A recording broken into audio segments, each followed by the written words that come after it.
Hey there guys, this is Malorian, and this will be 2 War Machine battle reports. And the first one here is actually going to be with Kraye. So I've been loving the tier 3 Kraye list, and really why I'm loving that is because you get all these jacks, all these light jacks are getting the fast cav move. I get +1 to get first turn, and I also get 2 free walls.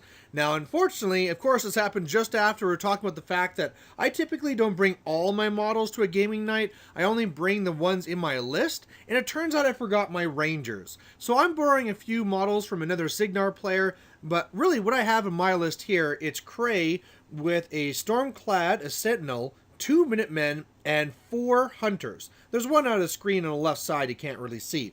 And then, of course, 2 units of Rangers you can see here. My opponent here is going to be Sorscha. So on Sorscha's side, she is running a Kodiak and a Destroyer. There's going to be 2 Manhunters you see up there.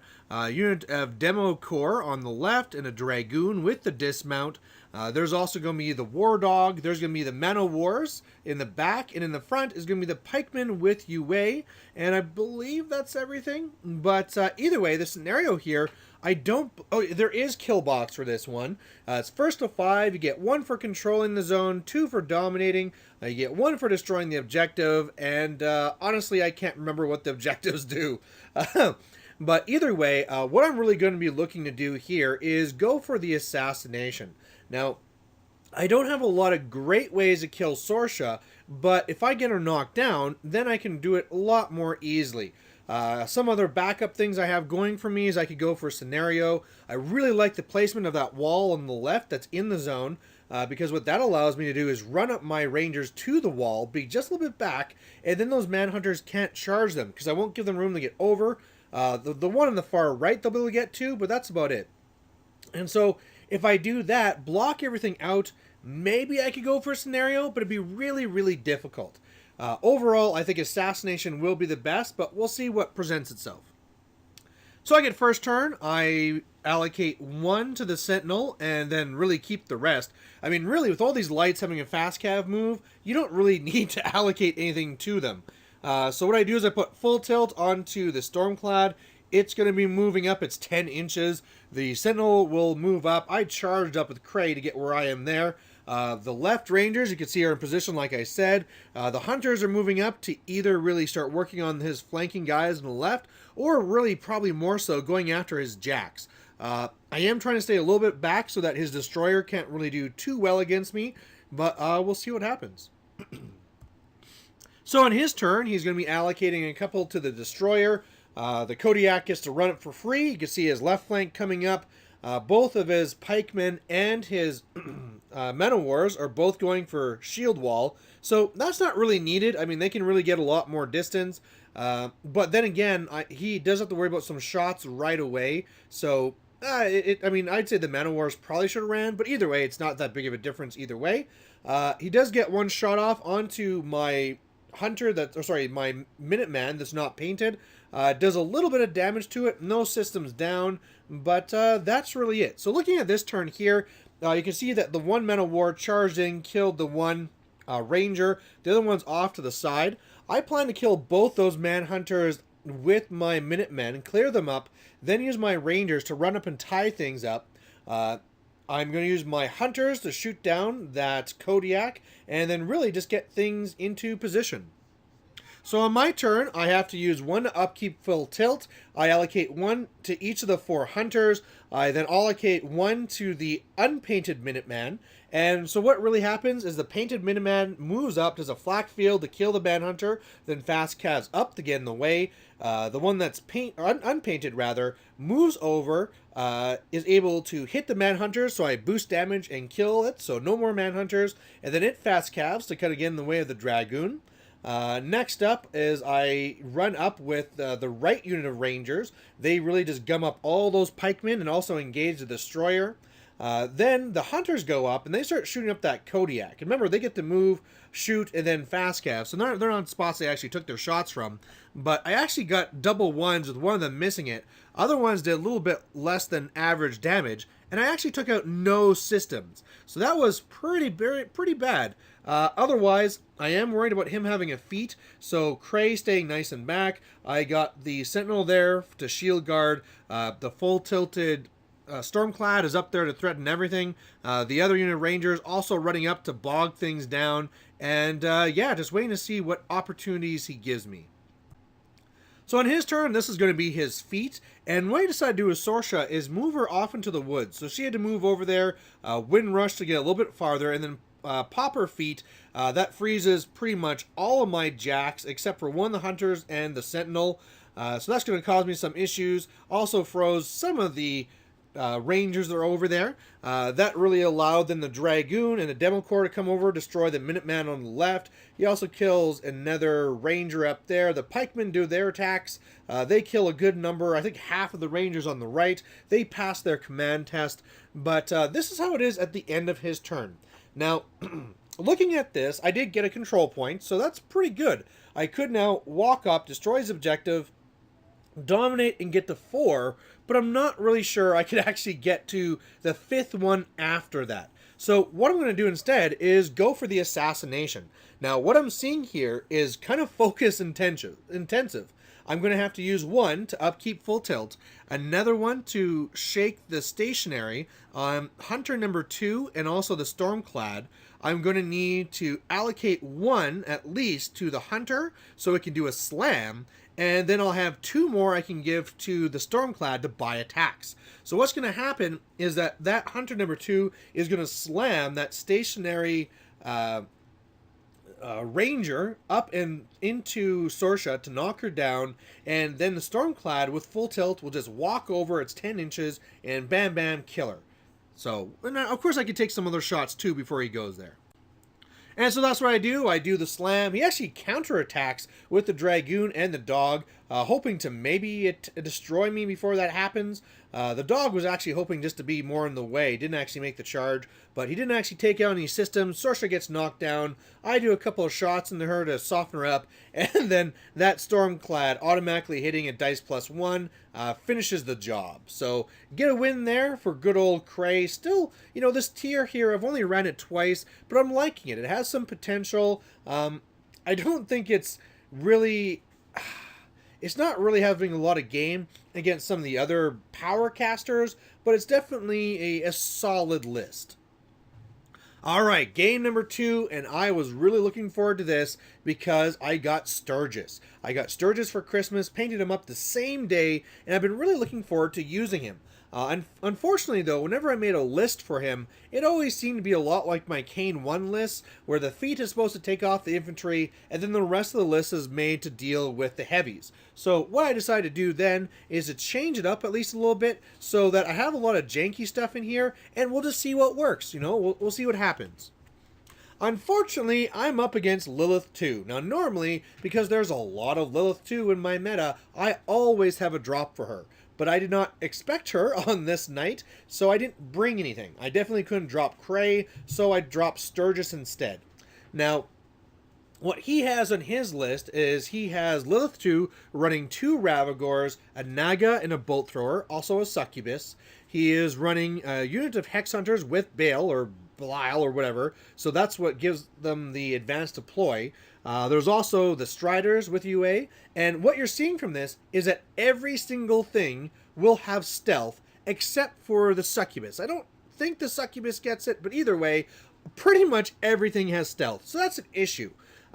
However, I think it will be okay. What I have in my list is Sturgis running the Storm Wall. I also have my Gun Mages, which I decided not to put the UA on, which I'm going to be kicking myself for. I got the Black 13th, I got the Tinker, I got Max Storm Lances, and also Catherine Lattimore, and also Max Blazers. So the reasoning behind the Lances was that during my feat, I can hopefully pull his heavies closer and bring them into the threat range of the Lances.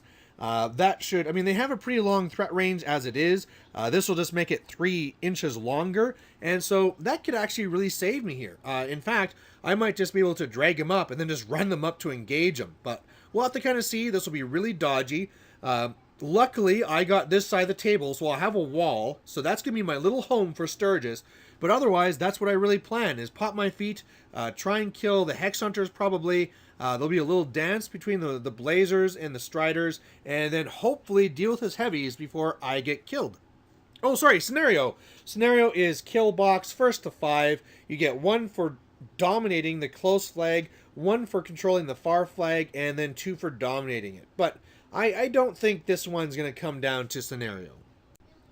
Alright, so I got first turn. I allocate 1 to the storm wall. I'm going to put, it's going to run up. I'm going to put the arcane shield onto it. I'm going to teleport up to the wall. And otherwise, gun mage is running up the left side there to do something. And then otherwise, my cav on the right staying a little bit back just to make sure that I'm out of threat range. I mean, he could pop feet first turn, but I'm trying to make him wait till second turn. So we'll see if that works. So he does decide to save his feet to second turn, and he gets pretty aggressive.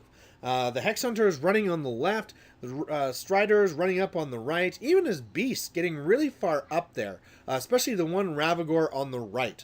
And so looking at this, I see that this is now going to be the perfect time to feat. I'm going to go up with my Storm Wall, drop my pod off and the 2 little cover fires, shoot the pod with the Ryan so I can have the Mage Storm there. Then I can get up there with Sturgis, feat, pull them into that. Hopefully the gun mages can maybe shoot what's left, but I'm guessing they won't be able to get past the stealth. And then hopefully bring in enough of the battle group there that I can charge at least the closest Ravagore, hopefully kill it, and then engage the rest. And then the Striders, I'm just going to run up and engage those guys. So most of it works up pretty well. I allocate nothing, I believe. I just upkeep the Arcane Shield because I want to camp as much as possible. I could actually have switched Arcane Shield onto Sturgis, but I'm thinking it's better on the Storm Wall, but we'll see. Depends whether I get really targeted here behind the wall. But either way, it goes like I say, with the Storm Wall going up, doing the pod and all that stuff. To get the distance to where I need to be, Sturgis actually needed to charge the Storm Wall. So I did that, did a point of damage to it, teleported back to safety. Unfortunately, Belial, or Bale, or whatever his name is, when he went through there, I rolled like garbage, and he survived. So I didn't really plan on that guy being alive, and it even hurt me here, because when he took his command test, he got a 9, which only passed because the UA was alive. So that was unfortunate. Then I start charging into the Ravagore that got moved up, and I really thought I'd have the attacks to kill it. But after all the assault shots and the charges, I leave it on 1 box. So rolled a little bit low, and unfortunately now that Ravagore is alive. But either way, you can see that a lot of his battle group is either tied up or almost dead. So I'm actually feeling pretty good about this.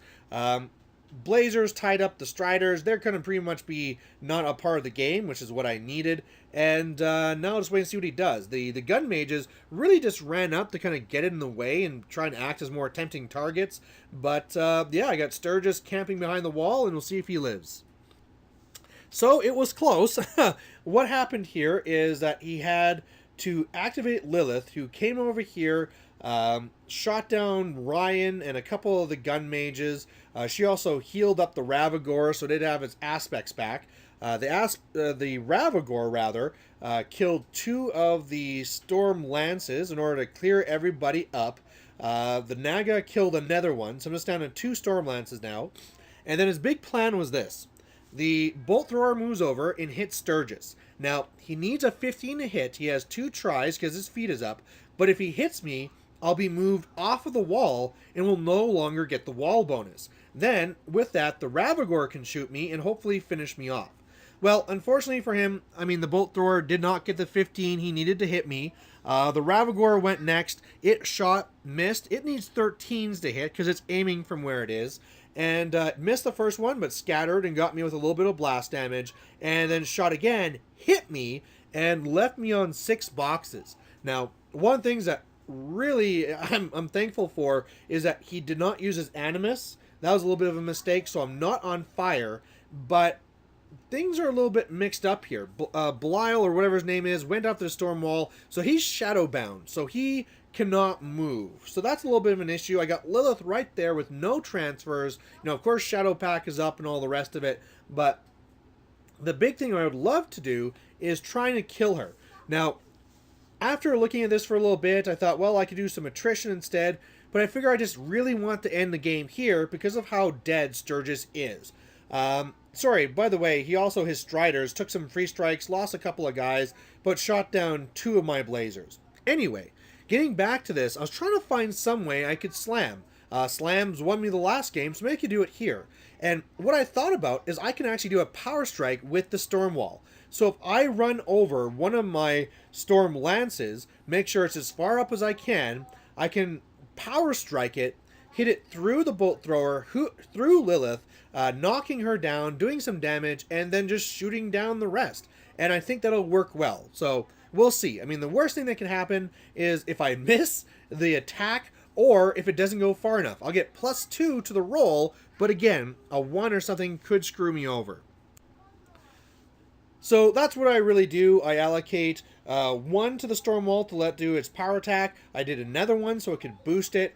I ran over here. I did the power strike to the Storm Lance. It went through. The Storm Lance died, knocked down Lylyth, did some damage, and then the gun mages just came up here and pew pew pew shot her down. So, whew, everything worked out. Sturgis is interesting. He definitely is interesting. And you know what? Even though I just threw a lot of this stuff in here to see how it did, I actually like this Cav package. I mean, the Storm Lances did really well. I don't know if Catherine is right. I think so, but 5 points is a lot. I don't know. I'll have to play around with that. The Blazers did okay, so I think they'd be all right to keep. But either way, yeah, Sturgis, love them. Going to be playing him more, and hopefully you guys like watching this. So if you have any comments about what I could have done differently in one of the games or how I could have changed my list, please post it up, and I'll catch you later. Bye.